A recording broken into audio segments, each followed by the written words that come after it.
আসসালামু আলাইকুম। সিলেটের নয়াফুলে পাগলের মৃত্যু রোড অ্যাক্সিডেন্টের মাধ্যমে, এবং কিছুক্ষণ আগে তাকে আসলে সেখানে অ্যাক্সিডেন্টের পর তাকে এখানে সিলেটের ইমার্জেন্সি ক্যাজুয়ালিটি বিভাগে ভর্তি করা হয়। তারপর এখানে তাকে মৃত্যু ঘোষণা করা হয়। এবং যদি আপনাদেরকে জানিয়ে রাখি, একজন ড্রাইভার যিনি আসলে দাবি করছেন যে তিনি আসলে ব্রেক ফেল করে আসলে তাকে মেরেছেন, এবং আমরা যতটুকু জানতে পেরেছি স্থানীয় যারা রয়েছেন তারা উদ্ধার করেছিলেন, এবং তারা বলছিলেন বিশেষ করে যে পাগলের উপর গাড়ি চালিয়ে তিনি চলে যাচ্ছিলেন, তারপর আরও একটি রিক্সাকে ধাক্কা দেন এবং সেখানে আরও দুজনকে আহত করেন। তারপর তাকে বিশেষ করে যারা ছিলেন স্থানীয় যারা ছিলেন, যারা উপস্থিত যারা ছিলেন তারা তাকে আটক করেন। তারপর তাদেরকে এখানে নিয়ে আসা হয়, এবং যিনি মেরেছেন আসলে তাকেও কিন্তু সেই Sylhet MAG Usmani medical college হাসপাতালে তাকে নিয়ে আসা হয়, এবং পাগলকেও নিয়ে আসা হয়। এবং তারপর কিন্তু এখানে আসার পর চিকিৎসাধীন অবস্থায় কিছুক্ষণ পরেই কিন্তু সে মৃত এমনটা ঘোষণা করা হয় ডাক্তার থেকে। এবং ইতিমধ্যে কিন্তু আসামি সহ তারা কিন্তু এখানে রয়েছেন, যদিও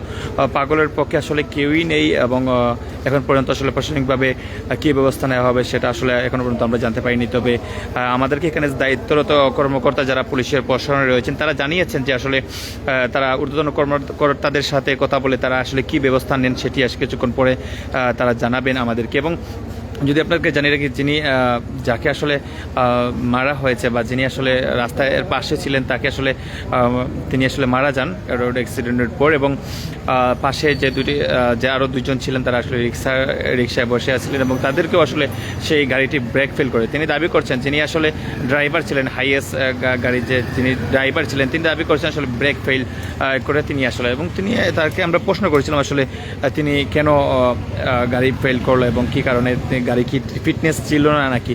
তিনি আসলে সব কিছু জানিয়েছেন যে গাড়ির ফিটনেস সবই ঠিক ছিল, কিন্তু হঠাৎ করে গাড়ি ব্রেক ফেল করার কারণেই কিন্তু আসলে তিনি আসলে গাড়ি কন্ট্রোল করতে পারেননি। তারপর পাগলের উপর গাড়ি চালিয়ে দেন, এবং তারপর রিক্সা যারা ছিলেন তাদেরকে আহত করেন, এবং তাকে তারপর এখানে নিয়ে আসা হয় ইমার্জেন্সি ক্যাজুয়ালিটি বিভাগে, জরুরি বিভাগে। এবং তারা নিয়ে আসার পর সেখানে চিকিৎসারত অবস্থায় কিন্তু ডাক্তার তাকে মৃত ঘোষণা করে।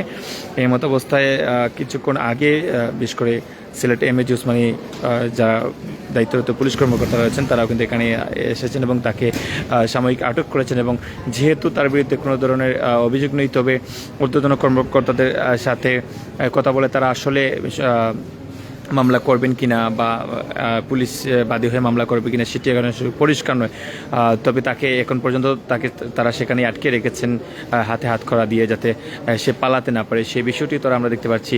এবং ড্রাইভার দাবি করছেন তিনি একটি কোম্পানিতে চাকরি করেন, সেই কোম্পানির ড্রাইভার হিসেবে তিনি দায়িত্ব পালন করছেন, এবং তিনি যাচ্ছিলেন আসলে সিলেটের রুজবি সামনে, অর্থাৎ নয়াফুল, যেটি নয়া ব্রিজ অনেকে বলে থাকেন, সেই নয়া ব্রিজ দিয়ে যাচ্ছিলেন, এবং ব্রেক ফেল করার কারণে আসলে তিনি গাড়ি কন্ট্রোল করতে পারেননি। তারপর পাগলের উপর গাড়ি চালিয়ে দেন, এবং সেখানে থেকে তাকে আসলে আহত অবস্থায় নিয়ে আসলেও কিন্তু সিলেটের এমএজি উসমানী মেডিকেল কলেজ হাসপাতালে নিয়ে আসার পর আসলে অনেকক্ষণ তিনি লড়াচড়া করার পর কিছু সময় পরে আসলে তাকে ডাক্তার মৃত ঘোষণা করে। এবং উপস্থিত আরও যারা ছিলেন তারাও কিন্তু এখানে ছিলেন, এবং যারা আহত হয়েছিলেন রিক্সার ড্রাইভার যারা ছিলেন তারাও দুজন আহত হয়েছেন, তারাও এখানে ছিলেন। তারপর আসলে তাকে সেখানে রেখে আসলে তারাও তারপর চলে যান। তবে এখন পর্যন্ত আসলে যারা আহত হয়েছেন তারা কোনো ধরনের কোনো অভিযোগ দেননি, তাই পুলিশ আসলে তাকে আটকে রেখেছে, আসলে এখন পর্যন্ত কোনো অভিযোগ পায়নি।